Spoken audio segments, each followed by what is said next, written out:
All right, hello everyone, and thank you for tuning in once again to the Black Box Podcast, BBOR, Black Box Online Radio, coming to you from West Virginia.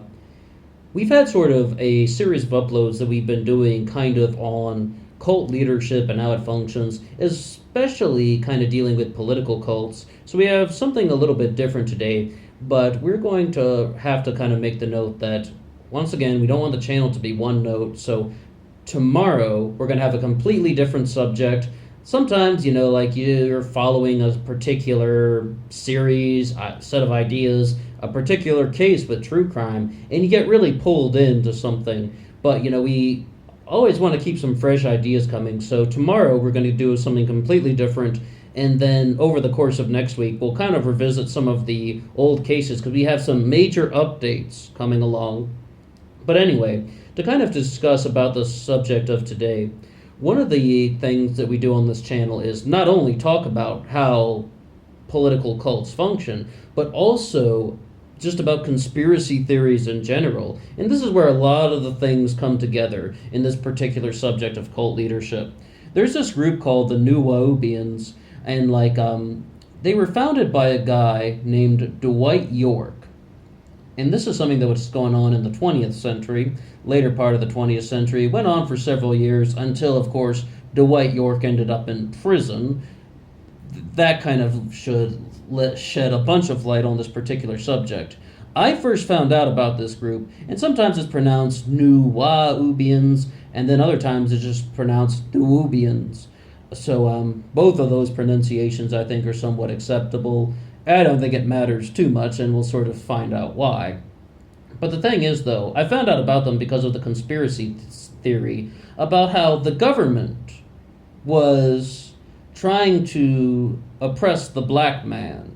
Yes, this is a racially motivated political cult, black supremacy and all of that. The government is trying to oppress the black man. And they were using a certain agent named Theodore Geisel. He is perhaps better known as Theodore Seuss Geisel or Dr. Seuss simply. Dr. Seuss, yes, that's right.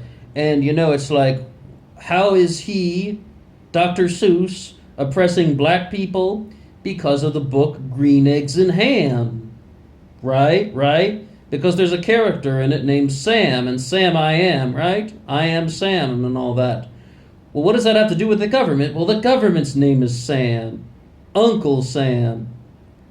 And he's kind of composing these weird, bizarre things to get African Americans to show their allegiance to the government with their I am Sam I am stuff.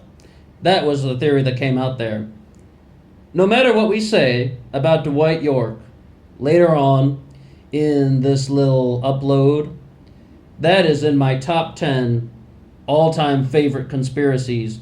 That the government is brainwashing African Americans with their Sam I am Sam, green eggs and ham, that is a way to brainwash the African American populations, all because of you, Dr. Seuss.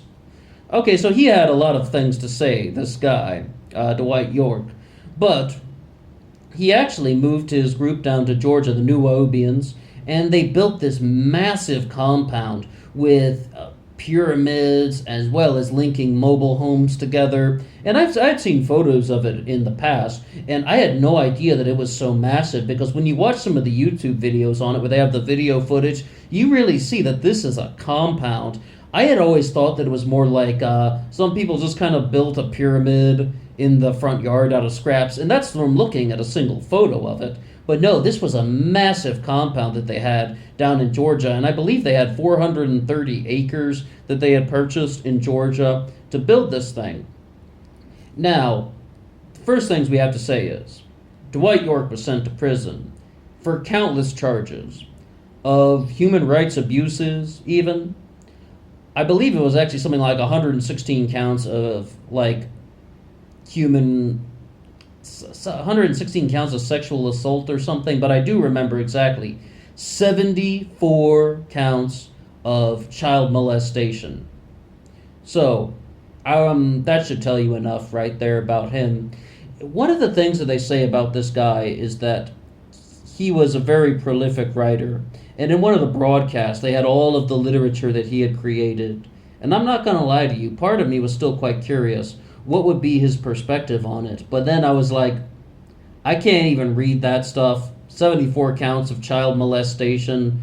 This guy is a sicko. He deserves to be locked up. Throw away the key, never to be seen again. But this is one of the things that we have to recognize. We've been talking a lot about political cults and how they function. We've been talking a lot about just cult leadership in general. And it comes to a point when sometimes this can become a very disgusting thing. When you learn that they're just trying to manipulate people for their own selfishness. They're trying to manipulate people for their own gratification. And in this case, bringing children involved. Money, sex, and power, that's what's going on. And the thing is, though, sometimes that they're really crossing horrendous boundaries to try and lure people in. It's a way to justify his sort of child molestation fetish. The way to justify those urges that he would have for children was to sort of form this cult-like organization, the Newaubians, and attract people in, telling them to be against the government, that the black people are supreme, we need to return to the heritage of our own homeland, meaning Africa. But really, it's just a ploy to get people closer to him, Dwight York, so he would have access to their children. Disgusting. Absolutely disgusting. But bear in mind, though, that some of the accusations against David Koresh in Waco were that he was also abusing members of his organization in Mount Carmel the same way. Did the government go too far? Well, perhaps they did, but it's like, you gotta learn that, like, sometimes these guys that we're calling cult leaders that we just find to be people who are complete wackos but say some interesting things from time to time, sometimes it can blow up where it turns into no joke, no laughing matter, just disgusting individuals who are trying to manipulate people for their own gratification, especially going after the vulnerable, such as children. I mean, this happens even outside of cult leadership. Look at Jerry Sandusky and his 2 Mile charity. You know, the former coach from Penn State, one of the assistant coaches that got caught up with molesting boys, and he got caught doing it in the act. He was running a charity called Second Mile, where he was masquerading as some guy who is trying to do good for the world, but in reality, he's just trying to get children closer to him. There are sick, disgusting individuals in the world. The only other thing that we can say about the Newaubians is that their influence is still going on. It has expanded so much beyond Dwight York and this compound in Georgia. You can find stuff even online about how international this stuff has gone. In Jamaica, in Trinidad and Tobago, people are still practicing his teachings of black supremacy and kind of just some of it's just the revitalization of traditional African values blended in with some of the teachings of Dwight York. But the thing is, though, that's kind of all we can say about him for now. It's like he created one of the most far-out conspiracy theories ever about how Dr. Seuss was brainwashing African Americans into following allegiance to the government and such like that. But the thing is, why only African Americans? Excuse me, did only black people read Dr. Seuss books growing up? What on earth was he talking about? Anyway, we kind of explained it. He's just being ridiculous to draw people into him. But this is one of the things, though, that we have to bear in mind when we're examining some of these other political cults. And what the 2 biggest ones that we've talked about are the Humanity Party, Marvelous Work and a Wonder, that's one. And the other one has been the Lyndon LaRouche movement on this channel. And I'm sure the LaRouche movement would take some major exception to being called a political cult, but that name has hit them a lot. I mentioned those 2 groups, the Humanity Party and the LaRouche movement, because they're all about, challenging the ways of the past, but also about you reject the ways of the past, and then you're like, this guy, whether it's Lyndon LaRouche or Christopher Nemelka from the Humanity Party, this person is not meant to be challenged. You're not meant to argue against him. You're just supposed to follow along. And that's when things really get out of control. It's like they've just kind of made the assumption that this person either has the best ideas or is the best messenger. And I mean, I haven't seen anything that's so extreme that would turn me off from reading the literature from the LaRouche movement or from Marvelous Work and a Wonder. Like I said with the Newaubians, I mean, I don't want to read a single word Dwight York has written, even if he did come up with some far out silly theories other than what I've already said. Once you sort of found out about, like the child molestation stuff, closed door on that guy. But it's like, when it comes to Christopher Nemelka from the Humanity Party and Lyndon LaRouche, sometimes there's the blend of far out wacky ideas and actually some genuine commentary. Because what these guys have to do is they have to present themselves in a sort of an outrageous fashion to draw people into them. What a Marvelous Work and a Wonder in the Humanity Party are doing is that, well, they were doing it until they got shut down for some reason. That's why we started talking about this stuff again. All of their websites and YouTube channels and their Blog Talk Radio page were all shut down. But up until then, what they were going to do was they said they had a true message to reveal. And they were going to release the message in two different books, The Dream of Mortal Life and The Man from Joe's Bar and Grill. The Man from Joe's Bar and Grill was sort of a biography of Christopher Nemelka, their spokesperson. They got their title from a woman named Ida Smith, who was the great-great-granddaughter of Hiram Smith of the Mormon Church. And what they were saying was just that it's like they're not going to listen to some academic type. They need an ordinary guy, some guy from Joe's Bar and Grill, meaning referring to Christopher Nemelka, trying to say that he's either an average Joe, or perhaps that's a Joseph Smith reference. We didn't get to read the book because they shut their website down. But what's the point? Why did I mention those two books, The Man from Joe's Bar and Grill and The Dream of Mortal Life? It's like, it's just a persuasion tactic that is used by these types of cult leaders and these types of people who are just making it all about the person and not about the substance material. Because they're saying, hey, we have a big secret to tell you. And Christopher Nemelka even says this. He's like, something happened to my brain in 1987, and I want to tell you what it is. And I'm like, all right, go on, sir, but I'm not going to tell you yet. You have to wait until the book comes out. And it's like, bravo, we've heard this story a million times. A million times over, we've heard this story where somebody is just like, they say that they got a big plan, but they're not going to tell us. We have to wait until the book comes out.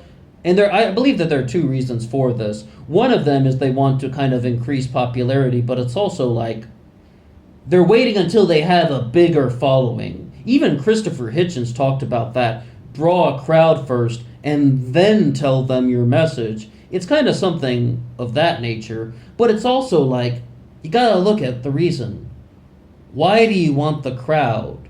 It's not just any crowd. It's not just any group of people. They want to have a very specific following.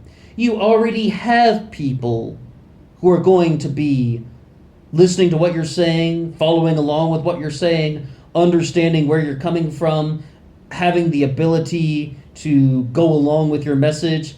Think of it as a fan base rather than people who are actually digesting the information. Think of it as people who are openly willing to accept the message as opposed to trying to comprehend everything that they are saying. It's like, that's just, I believe that that's the biggest motivation why they wouldn't reveal the quote-unquote secrets of the universe, or in this case, the dream of mortal life, the secrets about everything that us mortal human beings are truly experiencing. Well, it hasn't been revealed because they just wanted a massive following first about people who are just going to follow along with what they're saying. And even if they don't get devout believers in that book and their teachings, they'd get a few guys like me who just want to know what is it all about. Even though I'm not going to pay any money for anything, I would still just want to know, what do they have to say? There's a big line wherein you would have people turning from diamonds in the rough to diamonds in the dunghill. I mean, I really hope that I can find the diamonds in the rough with a lot of these groups, because you kind of want to analyze a lot of what they're saying. Just be like, what really is the value? Because I entertain different perspectives. I like hearing different perspectives from a variety of people. I think it's very natural. And I mean, that's just coming from the stance that there is more than one way to live in the world. Marvelous Work in a Wonder said something very interesting when they were like, politics and religion are the same. And I finally found the video clip when they gave a detailed explanation about how politics and religion are the same. I mean, the internet is very vast. It takes a while to find, just that one specific clip.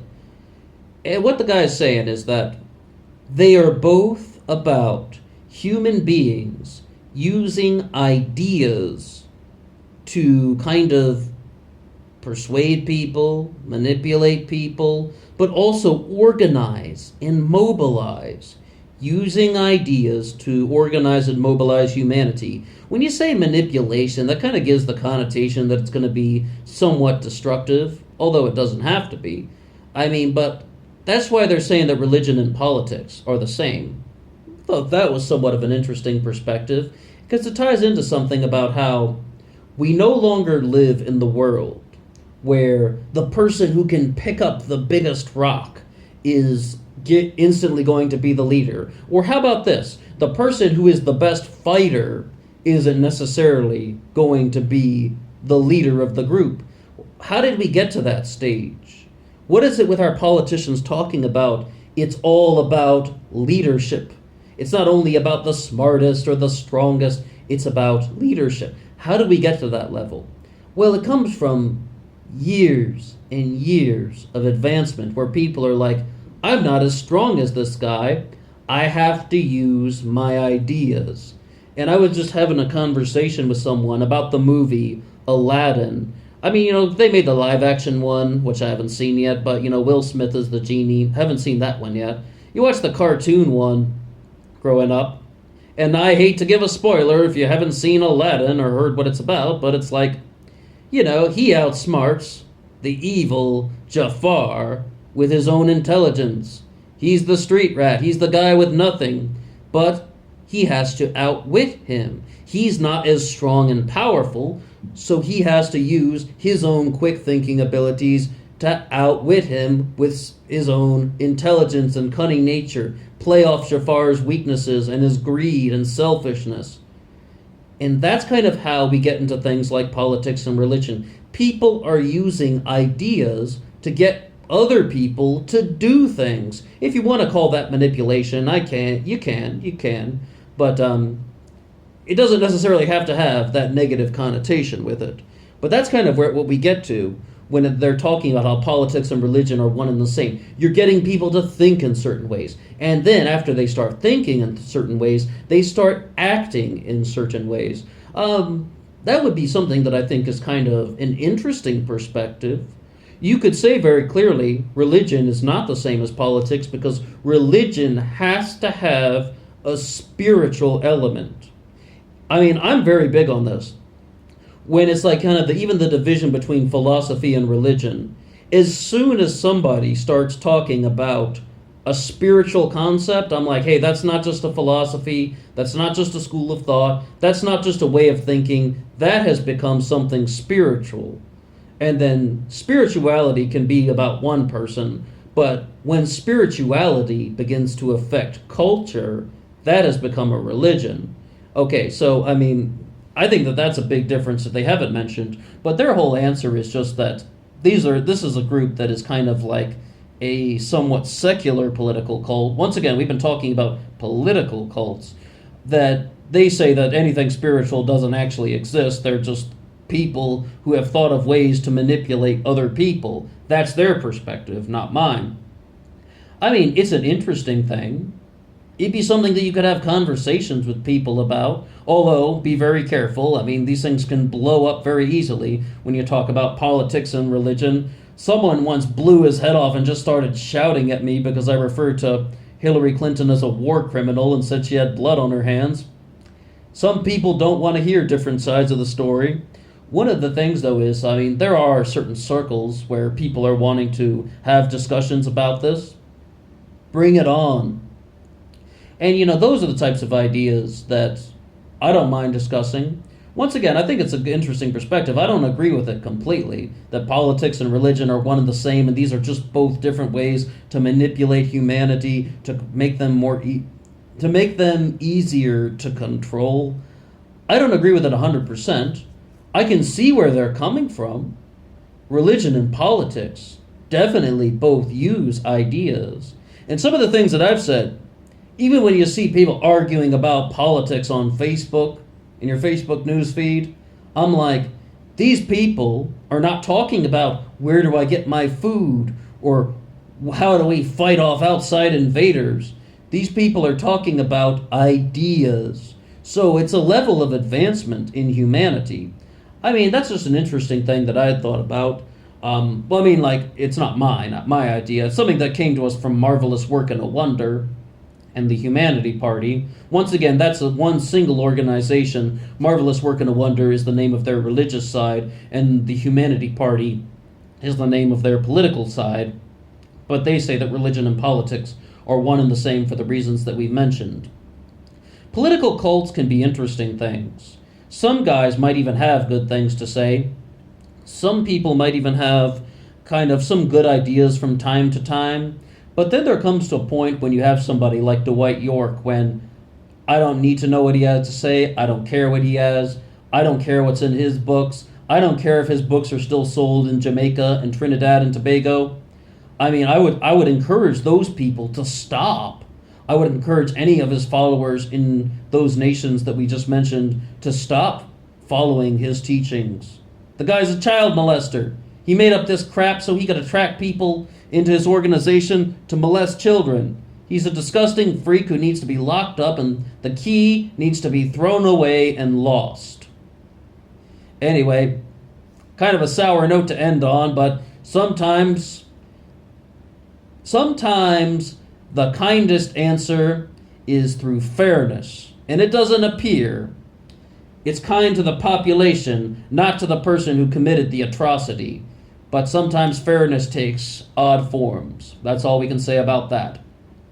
All right, well, that's all for me now. What do you have to say about anything we put forward? And until next time.